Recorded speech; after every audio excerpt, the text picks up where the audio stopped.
শ্রাবণকে বাঁচাতে মাস্কম্যান ছদ্মবেশ ধারণ করলো ওম। সম্পূর্ণ জানতে ভিডিওটিতে একটি লাইক করে প্রথম থেকেই দেখতে থাকো। গল্পের শুরুতেই দেখা যায় শ্রাবণ তো ব্যথায় ছটপট করতে থাকে, আর অন্যদিকে অভি আর টিকলি দুজন মিলে সবটা দেখছে লুকিয়ে লুকিয়ে। আর টিকলি তখন বলে, শ্রাবণ, তোর আজকে জেতার খুব ইচ্ছে ছিল তাই না?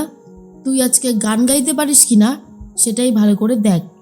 তোর যা অবস্থা হয়েছে, এই অবস্থায় অন্তত তুই গান গাইতে পারবি না। এর মধ্যেই ভেঙ্কি বলে, ডাক্তারবাবু কি বুঝছেন? ডাক্তারবাবু বলে, ওনাকে এমন একটা জিনিস দেওয়া হয়েছে যেটার মধ্যে বিষ আছে, আর সেটা ভেতরে যাওয়ার পরেই ওনার গলা চিরে রক্ত বেরোচ্ছে। আর একটু ডোজটা বেশি দিলেই কিন্তু উনি প্রাণেও পর্যন্ত মারা যেতেন, সেটা কি জানেন? কথাটা শোনার পরেই ভেঙ্কি তো চমকে যায়। আর ভেঙ্কি এটা বুঝতে পারে না, এতবার করে ব্রোকে ফোন করছি, ব্রো কেন ফোনটা ধরছে না। এই অবস্থায় ব্রোই তো পারতো সব কিছু ঠিক করতে, এখন যে কি করি বুঝতে পারছি না।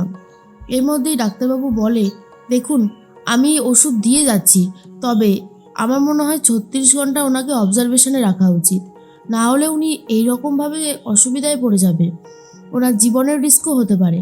আর ঠিক তখনই ভেঙ্কি বলে, কি বলছেন ডাক্তারবাবু? এক্ষুনি সিসের একটা কম্পিটিশান রয়েছে, গান গাইবে, আর আজ যদি এইরকম হয় তাহলে সিস গান গাইবে কি করে? ডাক্তারবাবু বলে, দেখুন, উনি গান গাইতে পারবে না, ওনার যা অবস্থা হয়েছে এখন, ওনার কিন্তু লাইফের রিস্ক আছে। আমার যেটুকু বলার আমি সবটাই আপনাদের বলে দিলাম, এরপর বাকিটা আপনাদের ইচ্ছে। তখনই শ্রাবণ বলে, গাইতে আমাকে হবেই, আমি এইভাবে হাত পা গুটিয়ে বসে থাকতে পারবো না, কি করব সেটা এখন বুঝে বার করতে হবে। তখনই ভেঙ্কি বলে, কিন্তু সিস, তুমি এইভাবে গান গাইবে কি করে? তোমার অবস্থা তো ভীষণই খারাপ। সিস তখন বলে, গাইবো গাইবো ভেঙ্কি, আমি গাইবই। আর এর মধ্যেই টিকলি অভিকে বলে, তোমার ফোনটা দাও তো, আমার ফোনে চার্জ নেই। এরপর অভি নিজের ফোনটা দিয়ে দেয়, আর টিকলি অভির ফোন থেকে পুলিশকে ফোন করে বলে যে আপনারা কি এক্ষুনি এই গানের কম্পিটিশনের এই জায়গায় আসতে পারবেন? আর তখন অফিসারদেরকে বলে দেয় এই জায়গাটাতে আসতে।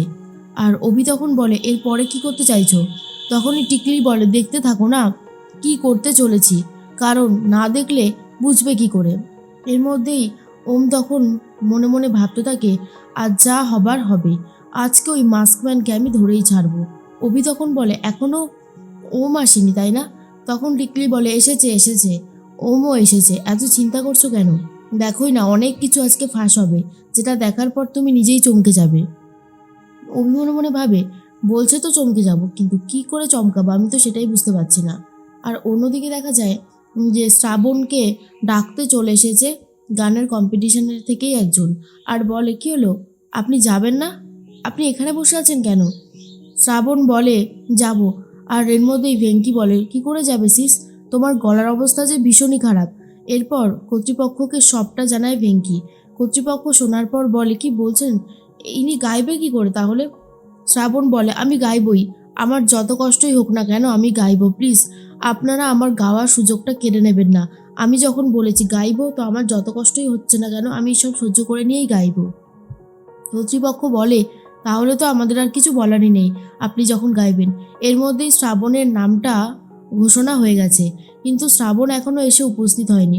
অন্যদিকে অফিসাররাও চলে এসেছে, যাদেরকে দেখার পর বিচারকরা একটু অন্যরকমভাবে দেখতে থাকে যে এখানে থানা পুলিশ এরা কী করছে এখানে, তো বুঝতে পারছি না। আর অন্যদিকে দেখা যায় যে শ্রাবণের নাম ঘোষণা করেই যাচ্ছে, এখনও শ্রাবণ মঞ্চে এসে উপস্থিত হয়নি। কিছুক্ষণ পরেই শ্রাবণ চলে এসেছে, আর শ্রাবণকে দেখে তখন সবাই খুব খুশি হয়ে যায়। আর অন্যদিকে টিকলি মনে মনে বলে, শ্রাবণ এখানে কি করতে এলো? ও কি সত্যি সত্যি আবার গান টান গাইবে নাকি? কি করে হয় এটা? ও গান গাইবে কি করে?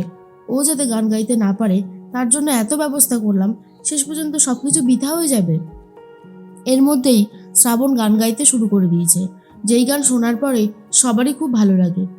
টিকলি মনে মনে ভাবে, যা, কি হলো শেষ পর্যন্ত, কি ভাবলাম আর কি হলো। আর অন্যদিকে অভি মাইকটাতে এমন একটা সিস্টেম করে রাখে যেটায় ধরলেই শ্রাবণের অবস্থা খারাপ হয়ে যাবে, শ্রাবণ শখে একেবারে স্টেজে পড়ে যাবে। এর মধ্যেই তখনই মাস্কম্যান মানে টিকলিও মাস্কম্যান সেজে এসেছে, টিকলিকে দেখে নিয়েছে ওম। ওম তখন বলে, এইখানেই রয়েছে সেই মাস্কম্যান, আজ তো মাস্কম্যানকে ধরবই ধরবো, দেখি মাস্কম্যান কি করে আমার হাত থেকে পালিয়ে যেতে পারে। তখনই সবাই বলে, সত্যি শ্রাবণ কিন্তু সত্যি খুব ভালো গান গায়, এই কথা অস্বীকার করবার জো নেই। ও খুব সুন্দর গান গাইছে। এরপর শ্রাবণের গান তো শেষ হয়ে গেছে, বিচারকরাও খুব খুশি। যিনি সঞ্চালনা করছিলেন তিনি তখন এসে বলেন, সত্যি শ্রাবণ, তুমি অসাধারণ সুন্দর গান গেয়েছো। আমি তো তোমার গানটা পুরো মুগ্ধ হয়ে শুনছিলাম, জানো এখন কিছু বলতেই ইচ্ছা করছে না, মনে হচ্ছে আর একটু চুপ থেকে আবার একটু গান শুনি। তুমি এত সুন্দর ভালো গান গেয়েছো। সত্যি তোমরা সবাই, শ্রাবণ শুধু না, তোমরা সবাই খুব খুব ভালো গান গাইছো, একে অপরকে টেক্কা দেওয়ার মতন। তবে আমাদের কম্পিটিশান অনুযায়ী কেউ না কেউ তো ফার্স্ট হবেই, হয়তো হয়েওছে। আমাদের বিচারকের কাছে অলরেডি হয়তো সিদ্ধান্ত পুরোই পরিষ্কার। তবে এটা তো ঠিকই যে তোমরা সবাই খুব ভালো গান গাও, একটু 19-20-এর জন্যই হয়তো কেউ ফার্স্ট সেকেন্ড থার্ড হবে, এই কথাটা মনে রেখো। আরও একটা কথা মনে রেখো যে এটাই কিন্তু জীবনের শেষ কম্পিটিশান না, আরও অনেক কম্পিটিশান আছে জীবনের। তাই এটাকেই একদম চূড়ান্ত বলে মেনে নেওয়ার কোনো ব্যাপার না, এটা একটা প্রতিযোগিতা, তার একটা রেজাল্ট, এটাই মনে রেখো। এরপর শ্রাবণ বলে, একদম ঠিক বলেছেন ম্যাডাম, আপনি আমার মনের কথাটাই বলেছেন। আর অন্যদিকে অভি তখন বলে, একবার একবার মাইকটা স্পর্শ করো শ্রাবণ, তারপর দেখব তুমি কত কি করতে পারো। তোমাকে আমি উচিত শিক্ষা দেব আজকে। এরপরে শ্রাবণের সামনে ওই মাইকটাই রাখা ছিল, আর শ্রাবণ আস্তে আস্তে ওই মাইকের দিকে এগিয়ে যেতে থাকে। এর মধ্যেই ওম তখন বলে, শ্রাবণকে দেখে মনে হচ্ছে ওর শরীরটা ভালো নেই, কিন্তু কি হয়েছে শ্রাবণের? আমি তো এই অবস্থায় যেতেও পারবো না, না আমাকে ধৈর্য ধরতে হবে। ভেঙ্কি তখন বলে, সিস যে এত কষ্ট সহ্য করে গান গাইতে পারবে এটা আমি স্বপ্নেও ভাবতে পারিনি, যা অবস্থা ছিল সিসের। কিন্তু আমি একটা কথা বুঝতে পারছি না, ব্রো কোথায় গেল? ব্রোকে ফোনেও পাচ্ছি না, ব্রো বৌদির গান শুনতেও আসলো না, গেল কোথায় তাহলে? এরপর সবাই মিলে খুব টেনশনের মধ্যে রয়েছে, কি রেজাল্ট আসে তার তো কোনো ঠিক ঠিকানা নেই। কারণ যতই হোক না কেন, এত বড় একটা কম্পিটিশানে এত লাখ টাকা দেওয়া হবে, এটা তো সবাই চাইছে। আর জাজেসরাও নিজেদের মধ্যে কথা বলতে ব্যস্ত। ঠিক সেই মুহূর্তে শ্রাবণ ওই মাইকটা যখনই স্পর্শ করে, অভির কারসাজিতে শ্রাবণ রীতিমতো একটা বড়সড় ঝটকা খায়। আর যখনই বড়সড় ঝটকা খায় আওয়াজও হয়, সবাই বুঝতে পারে গন্ডগোল কিছু একটা হয়েছে। এরপর মঞ্চের ওপরেই শ্রাবণ অজ্ঞান হয়ে পড়ে যাচ্ছে, যেটা দেখার পর ওম তো নিজেকে আর ধরে রাখতে পারে না। ওম তখন বলে, আমার শ্রাবণের কি হলো?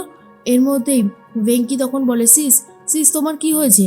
এরপর চারি সাইড থেকে লোকজন এসে শ্রাবণকে ডাকতে থাকে। শ্রাবণ তখন কোনোভাবেই আর সাড়া দিচ্ছে না। এরপরেই ওম বলে, হঠাৎ করে মাইক ধরার পরেই শ্রাবণের এই অবস্থা হলো কেন? আমাকে জানতেই হবে কেন শ্রাবণের এই অবস্থা হলো। বিচারকরা বলে, আরে ওকে এক্ষুনি এক্ষুনি সাইডে নিয়ে যাও, এত এত ভিড় করো না, দাঁড়াও ডাক্তার আনতে হবে। শ্রাবণের অবস্থা খুব খারাপ হয়ে যায়। আর তখনই ওম ভাবে এই কিছু একটা কারসাজি তো করেছে কেউ, এখানকারই কেউ করেছে, না হলে এটা হওয়া সম্ভবই না।